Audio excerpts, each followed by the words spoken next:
All right, here's 100 days sketching tip number 2. So, on any particular day, if you're not sort of feeling like it, you don't know what exactly to draw, you have too many things going on, all you need to do is just this. Go to your sketchbook like this, take a pen, and just start scribbling something. It doesn't have to be anything, but just scribble something for 6 minutes and just call it a day. It doesn't have to be perfect.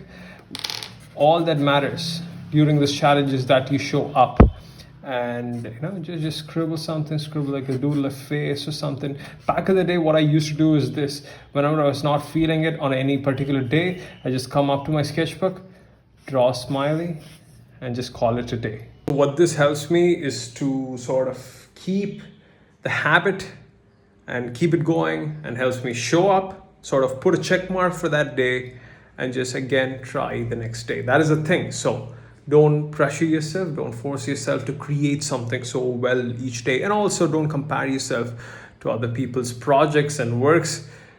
Focus on your own thing and just do your own thing.